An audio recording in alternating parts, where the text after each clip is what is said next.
আমার চাকরি প্রার্থী ভাই বোনেরা সবাইকে আন্তরিক অভিনন্দন এবং শুভেচ্ছা জানাচ্ছি আমার নতুন আরেকটি ভিডিওতে। আজ আমি গুরুত্বপূর্ণ একটি বিষয় নিয়ে আলোচনা করব। আর এই গুরুত্বপূর্ণ বিষয়টি হচ্ছে যে আমাদের এই চাকরির সময় কিছু জিনিসকে ত্যাগ করতে হবে, মানে কিছু জিনিস আমাদেরকে একটু অ্যাভয়েড করে চলতে হবে কিছুদিনের জন্য, অর্থাৎ চাকরি পাওয়ার আগ পর্যন্ত, সবসময় না, চাকরি পাওয়ার আগ পর্যন্ত।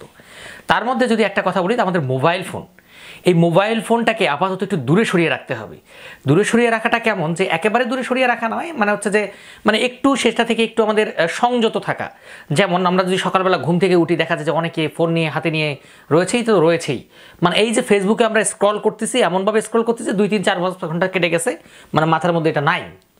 এই ব্যাপারটা আমাদেরকে একটু অ্যাভয়েড করতে হবে। অনেকে এসে যদি ইউটিউবে ঢুকে যে নাটক, সিনেমা, মুভি, আরও অনেক দেখে একেবারে অবস্থা খারাপ, এখানে অনেক সময় কিল করে ফেলে।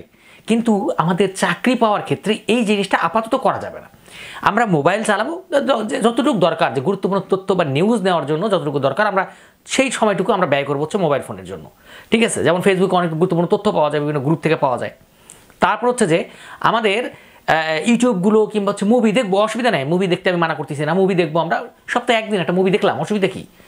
একেবারেই বাদ দিব সেটা নয়, কিন্তু আমি কিন্তু অবশ্যই বলছি যে আমি দেখেছি কিন্তু যে যখন একেবারে শুক্রবার যখন ছিল একটা দিন, আমরা একটু রিল্যাক্স করার জন্য দেখতাম। তাছাড়া কিন্তু অন্য দিনগুলোতে আমরা পড়াশোনা করেছি। তো আপাতত এই জিনিসগুলো কিন্তু একটু আমাদেরকে অ্যাভয়েড করতে হবে। তারপরে আরও কিছু গুরুত্বপূর্ণ যদি কথা বলি, সেটা হচ্ছে যে দেখা যায় যে বন্ধু বান্ধবী থেকে একটু অ্যাভয়েড করতে হবে। বন্ধু বান্ধবী আপাতত চাকরি পাওয়ার আগ পর্যন্ত বন্ধু বান্ধবীকে অ্যাভয়েড করতে হবে। ঠিক আছে, অনেকেই দেখেছি যে অনেক বন্ধু বান্ধবী কিন্তু আপনার নামে অনেক কথা বলবে যে কি পড়াশোনা করে চাকরি হয় না, কি এত পড়াশোনা করলো তাও চাকরি হচ্ছে না। ঠিক আছে, যখন দেখা যায় যে অনেকেরই অনেক দিন পড়াশোনা করছে কিন্তু চাকরি হচ্ছে না, তখন কিন্তু ওই বন্ধুরাই দেখবেন যে আপনার নামে কিন্তু বিভিন্ন ধরনের কথা ছড়াবে, কথা রটাবে আর কি, যে এত পড়াশোনা করে কই চাকরি তো হয় না, তার চাকরি হবে না ওর। এইসব কথায় কান দেওয়া যাবে না।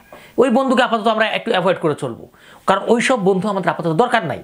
ঠিক আছে, আমরা ওই সব বন্ধুকে কথা বলারও দরকার নেই। আমরা আমাদের মতো করে নিজের মতো করে পড়াশোনা করব। তাহলে দেখবো যে আপনি যখন সফল হবেন সেই দিন দেখবেন ওই বন্ধুই আগে কিন্তু আপনাকে ফোন দিবে, সেই আপনাকে নিয়ে কমেন্ট করবে। ঠিক আছে, অনেকে আবার আছে যে অনেক বন্ধু বান্ধবী ফোন দিবে যে দোস্ত তুই আয়, তোকে ছাড়া আমি বিয়ে শাদী করবো না, আমার বিয়ে কিন্তু তুই যদি না আসিস আমি কিন্তু বিয়ে করবো না। অনেকে আছে এরকম, কিন্তু বলবে কিন্তু অনেকে। ও অসুবিধা কি, দরকার নাই। আপনি না গিয়ে দেখেন তো সে বিয়ে করে কিনা, তার বিয়ের সময় সে বিয়ে করে কিনা। অবশ্যই কিন্তু আপনাকে ছাড়াই কিন্তু ভালো কাজটা সেরে ফেলবে কিন্তু। ঠিক আছে, কিন্তু আপনি যদি ওখানে গিয়ে আপনার 2-3-4-5 দিন নষ্ট করে ফেলেন, সেই সময়টা কিন্তু আপনি আর কখনোই ফিরে পাবেন না। ওই সময়টা যদি আপনি পড়াশোনায় কাজে লাগান, তাহলে দেখবেন যে ওই বন্ধুই পরবর্তীতে আপনাকে ভালোভাবে তার বাসায় বিয়ের পরে দেখবেন যে খুব ভালো করে, বিয়েতে কি খাইতেন, যে আয়োজন করতো তার চেয়ে ভালো কোনো আয়োজন করে আপনাকে দাওয়াত দিবে। আপনি হন না কেন ASP, assistant superintendent of police, হন না কেন প্রশাসন ক্যাডার, হন না কেন পররাষ্ট্র cadre, customs and excise cadre, দেখেন তারপরে কী অবস্থা হয়। ঠিক আছে, এই যে এখন একটু বাস্তব কথায় আসি, যদি আপনারা দেখবেন প্রতি বছরই ঈদের সময়, যে আমরা যেমন ঈদের সময় অনেক সময় নষ্ট করি, বাবা ঈদ, এক একজনের ঈদ তো দেখা যায় যে 5-7 দিন আগে থেকেই, ঈদের রমজান মাস শুরু কিংবা কোরবানির কমপক্ষে আরও 15-20 দিন আগে থেকে ঈদ শুরু হয়ে যায় তাদের। এই সময়টা খুব দৌড়াদৌড়ি, কোথায় যাওয়া লাগবে, আত্মীয় স্বজনের বাসায় দাওয়াত খেতে হবে, গরু কোরবানি দিতে হবে, কেনাকাটার ব্যাপার আছে, রমজান ঈদের আগে অনেক প্রচুর কেনাকাটা করতে হবে। এই সময়টা চাকরি পাওয়ার আগ পর্যন্ত এটা আপনাকে একটু করে চলতে হবে, মেনটেন করে চলতে হবে। যে আপনি ঈদ পালন করেন, অসুবিধা নাই, ঈদের আগের দিন বাসায় আসেন, বাবা মার সঙ্গে ঈদ কাটিয়ে তারপর দিন চলে যান। আপনার ওই ঈদের এই আনন্দ, এই সময়ে এই ঈদে আনন্দ করার চাইতে আপনি পরবর্তী ঈদগুলোকে আরও আনন্দময় করে তুলুন আপনার একটা ভালো চাকরির মাধ্যমে। দেখবেন যে ভালো কিছু হবে। কিন্তু আপনারা যদি দেখেন, ঢাকা বিশ্ববিদ্যালয়ে প্রতি বছরই কিন্তু নিউজ হয়, ঢাকা বিশ্ববিদ্যালয়ে অনেক শিক্ষার্থী রয়েছে, চাকরি প্রার্থী রয়েছে, যারা কিন্তু বাসায় যায় না কিন্তু ঈদে। দেখেন কত বড় একটা স্যাক্রিফাইস। দেখেন তারা সাক্ষাৎকারগুলো যদি দেখেন, তারা বলবে যে আমার পরীক্ষা রয়েছে, ঈদের 2-3 দিন পরে আমার চাকরি পরীক্ষা রয়েছে, আমার চাকরি পেতে হবে আমাকে আগে। তাহলে দেখবেন যে কত বড় স্যাক্রিফাইস। ঠিক আছে, দেখেন ঈদেও বাড়ি যাচ্ছে না। তাহলে আপনারা যদি ওই সময় আনন্দ ফুর্তিতে করেন, আর তারা ঢাকা বিশ্ববিদ্যালয়ের লাইব্রেরিতে কিংবা তাদের রিডিং রুমে বসে যদি, তারা পড়াশোনা করে, তাহলে চাকরি আপনার হবে না তার হবে? অবশ্যই তার হবে। কারণ এই জিনিসগুলো আপাতত আমাদেরকে একটু স্যাক্রিফাইস করে চলতে হবে। আমাদের একটু মোবাইল ফোনকে দূরে রাখতে হবে, আমাদের বন্ধু বান্ধবী থেকে আমরা একটু দূরে থাকবো। আমাদের আত্মীয় স্বজনের অনেকের বিয়ে হবে, অনেকে দাওয়াত দিবে, ধুমধাম করে বিয়ে হচ্ছে, বাবা তোমাকে ছাড়া হবেই না, আমার কাজ করা লাগবে প্রচুর।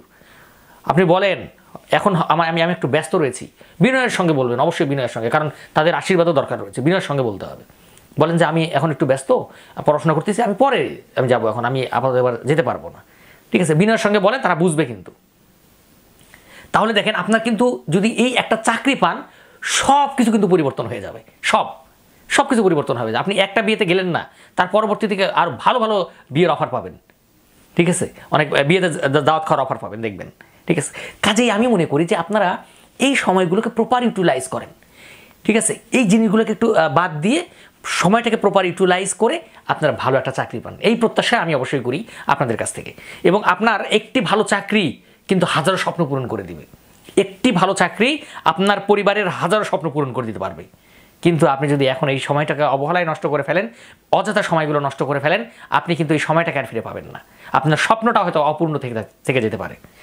কাজেই আমি আমার চাকরি প্রার্থী ভাই বোনদের বলবো যে এই সময়টুকু অবশ্যই ভালোভাবে ইউটিলাইজ করেন, তাহলে মনে করি আশা রাখি যে আপনারা ভালো কিছু করবেন। আপনাদের অসংখ্য ধন্যবাদ।